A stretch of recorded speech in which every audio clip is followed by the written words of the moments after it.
Tubuh sehat dan asupan makanan sangat berkaitan erat.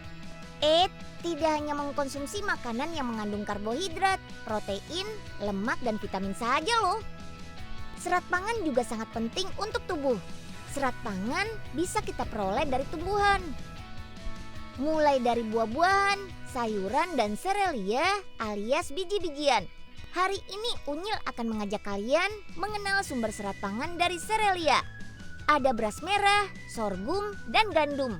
Olahannya unik-unik banget. Nah, mau tahu lebih lengkap manfaat serat untuk tubuh? Lalu berapa banyak kebutuhan serat setiap harinya? Temukan jawabannya di laptop si Unyil hari ini ya.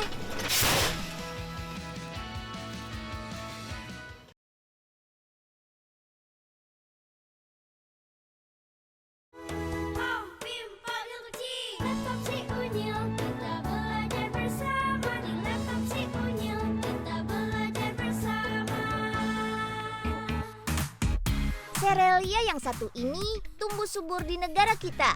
Iya betul, padi. Jenis padi yang kaya serat adalah padi dengan bulir merah alias beras merah. Walaupun tidak sepopuler beras putih, beras merah lebih bernutrisi. Kandungan seratnya 6 kali lebih banyak dibandingkan beras putih loh. Makanya sekarang makin banyak orang yang mengkonsumsi nasi dari beras merah. Nah, olahan berbahan beras merah tidak hanya nasi saja. Unyil punya yang unik dan beda nih. Ini dia, bihun beras merah. Inovasi produk dari Pasuruan, Jawa Timur. Nah, mau tahu seperti apa pembuatan bihun beras merah? Berapa banyak ya kandungan seratnya? Yuk, kita langsung ke pabriknya. Come on! Duh, kemana ini Mbul? Udah setengah hari kok ndak muncul-muncul tak iya? Emangnya Bu Juria minta Mbul kemana sih Bu? Ini nak Unyil, Mbul tak suruh beli beras merah tak iya? Wah, harus kebut nih. Kalau telat bisa diomelin Bu Juria, Mbul. Nah, itu tuh Mbul datang Bu. Akhirnya. Sini karungnya. Aduh. Kemana ini isinya Mbul? Aduh lah. Mbul, beras merahnya kemana? Waduh. Oh, nggak ada. Karungnya bolong ternyata. Ya, gimana Bu? Gimana? Ya gagal ini masak-masaknya. Mbul.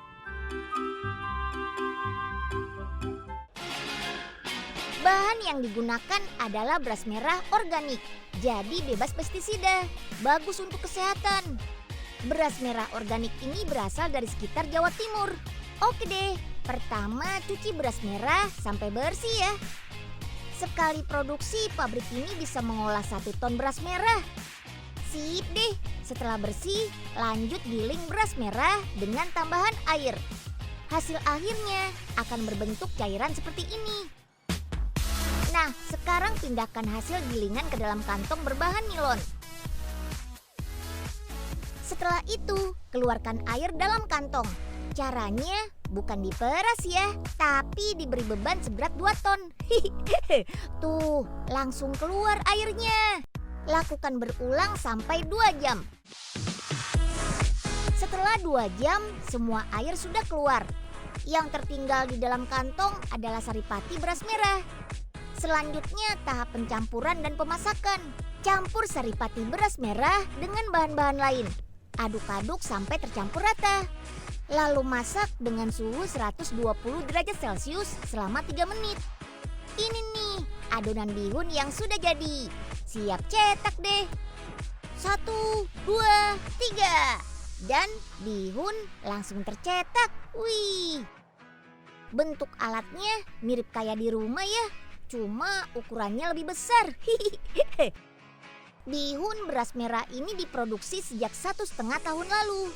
Bahkan produk ini menjadi yang pertama dan satu-satunya di dunia loh. Hebat. Oke deh, waktunya memotong untayan bihun yang masih panjang ini. Potong sampai berat bihun mencapai 250 gram ya. Oke, lanjut matangkan bihun beras merahnya. Oven selama 20 menit pada suhu 70 derajat Celcius. Nah, uniknya, oven khusus bihun ini dibuat tanpa pintu. Tujuannya agar uap air bisa terbuang keluar. Bihun yang sudah matang akan kering seperti ini nih. Bihun beras merah siap dikemas nih. Berat dalam satu kemasan plastik yaitu 250 gram, terdiri dari 2 keping bihun. Dengan bahan baku 1 ton beras merah, bisa menghasilkan ratusan ribu bungkus. Banyak juga ya. Bihun ini sudah terjual di beberapa swalayan di Indonesia, seperti di Bandung, Jakarta, Surabaya, Batam, Bali, dan Papua. Dengan tujuan utama ekspor, produk ini juga sudah sampai ke Malaysia, Jepang, Cina, dan Brunei Darussalam. Hebat! Harganya memang sedikit lebih tinggi, yaitu Rp30.000 per bungkus. Tapi sebanding kok dengan khasiatnya untuk kesehatan. Mantap! Mengolah bihun beras merah sangat mudah. Rebus terlebih dahulu sekitar 1 menit. Selanjutnya, masak sesuai selera.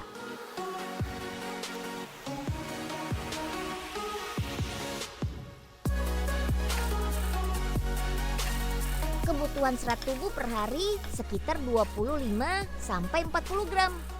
Dan beras merah mengandung 14% dari total kebutuhan tersebut.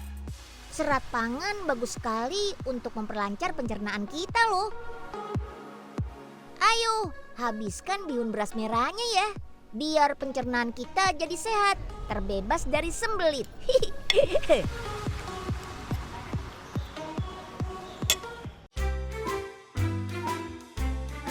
Walaupun ras berasnya hilang, sing penting masih bisa makan bihun beras merah tak iya. Rum harum. Wangi banget, Bu. Bikin perut lapar nih. Sudah hilangin ras beras merah Bu Juri ya. Masih berani muncul kamu. Namanya juga lapar, Bu.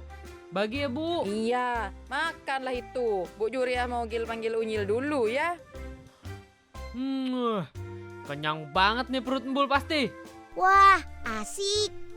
Mana Bu bihunnya? Aduh, mana bihunnya Embul? Aduh, karena dihabisin semua sewajan nak Unyil. Ya, nggak kebagian lagi dong Unyil. Wah, Embul nih. Embul kira buat Embul semua, Bu. Parah banget.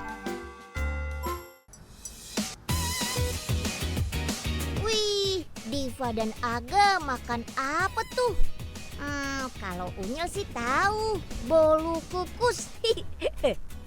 Salah satu panganan yang terbuat dari tepung terigu. Yap, tepung terigu memang tidak bisa terpisahkan dalam kehidupan sehari-hari.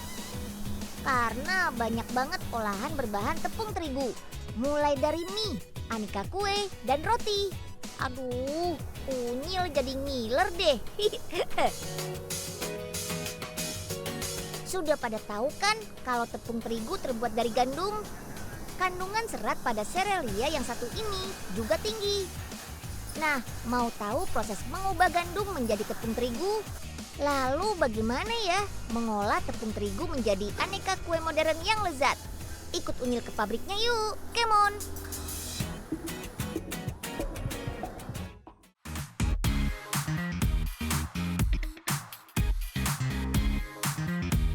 Yuk, kita lihat bahan bakunya dulu. Karena pertanian gandum tidak ada di Indonesia, pabrik ini mendatangkan gandum langsung dari beberapa negara penghasil gandum terbaik, seperti Australia, Kanada, dan Amerika. Sebagai salah satu perusahaan tepung terigu terbesar di Indonesia, pabrik ini punya tabung penampung gandum berkapasitas ratusan ribu ton loh. Weleh, banyak banget ya. Gandum akan melewati proses raw wet bin terlebih dahulu nih. Dengan kecepatan 22 ton per jam, kirim gandum ke mesin penimbangan. Timbang gandum secara otomatis untuk mengatur kapasitas produksi. Di mesin yang sama, cek adanya benda logam.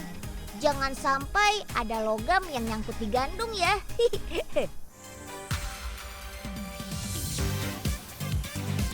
Berikutnya, gandum utuh akan masuk ke mesin kombi cleaning. Mesin ini bertugas memisahkan kerikil dan gandum yang tidak baik kondisinya. Selanjutnya, bersihkan bagian kulit luar gandum. Dalam mesin, gandum akan saling bergesekan. Kulit luar pun jadi terlepas. Makanya akan muncul debu seperti ini. Agar kerja mesin tidak terganggu, petugas rutin membersihkannya seperti ini. Hasilnya, gandum jadi bersih deh. Oh iya, proses ini juga memisahkan bagian gandum yang pecah dan berkualitas rendah. Dengan mesin berteknologi canggih, gandum normal akan melewati cahaya dari kamera. Hasilnya langsung terpisah sesuai dengan warna dan bentuk. Oke deh, tahapan pembuatan terigu sudah setengah jadi nih. Setelah gandum bersih dari bagian kulitnya, tinggal giling gandumnya sampai menghasilkan tepung yang putih bersih.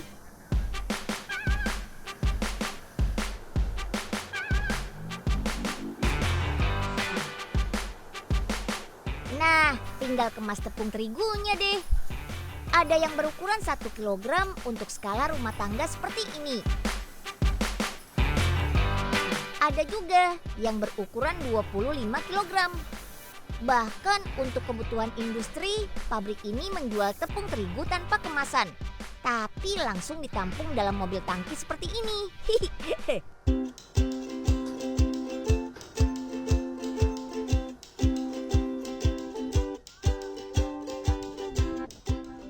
Agar kualitas terjaga, tepung terigu harus melewati rangkaian pengujian di laboratorium. Pertama, cek elastisitas tepung terigu setelah diolah menjadi adonan. Dengan alat khusus, tarik adonan seperti ini. Tingkat elastisitas pun bisa diketahui.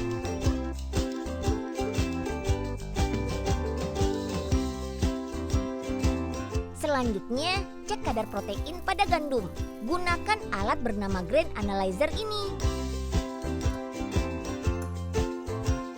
Pabrik ini juga secara rutin mencoba resep aneka kue dan roti menggunakan tepung terigu buatannya loh. Mantap!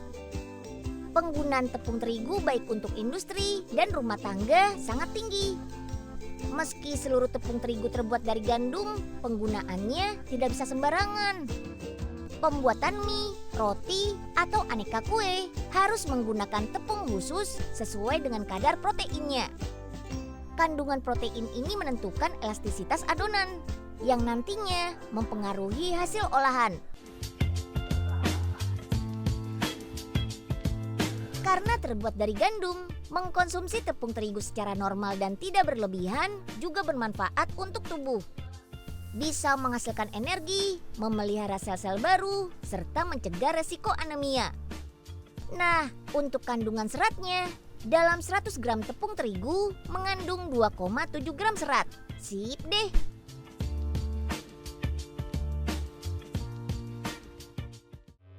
Gorengannya udah jadi nih.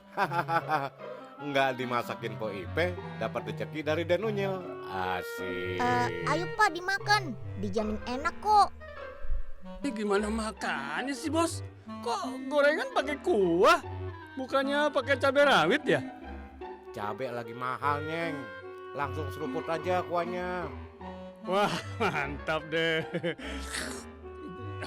Wah enggak, pedes gak? Aduh pedes nih. Aduh, Nyeng. Kamu tuh polos banget sih. Di mana-mana juga bakwannya dicelup dulu, Nyeng. Ya, Udah udah minum, nih, Gi. ngerjain Pak Enyeng. Enyeng, Kasian tuh Enyeng. Pak, kepedesan. Ayo Pak Enyeng, minum dulu. Dasar bos Oga keterlaluan banget sama anak buah.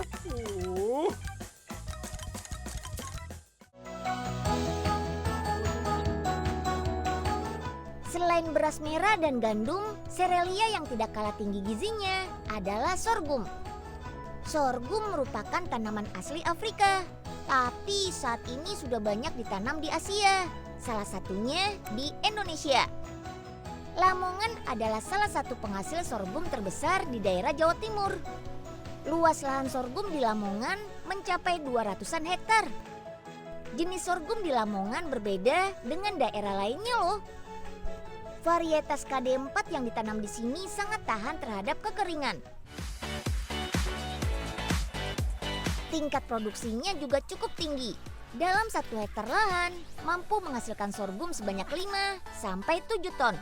Serelia termasuk tanaman semusim. 1 kali tanam, 1 kali panen. Jadi sorghum bisa kita panen 1 tahun sekali. Hasil panennya bisa diolah menjadi aneka makanan. Dari tradisional sampai modern. Nah, penasaran kan? Come on, ikuti Unyil. Ini demi tampil langsing, singset Bu Juriah lah rela makan sorghum na Unyil. Iya deh. Paling tahan beberapa hari aja. Habis itu makan lagi deh sate Madura. Nggak percaya na Unyil ini. Ya sudah, ayo cepetan panen itu yang banyak. Iya, siap deh.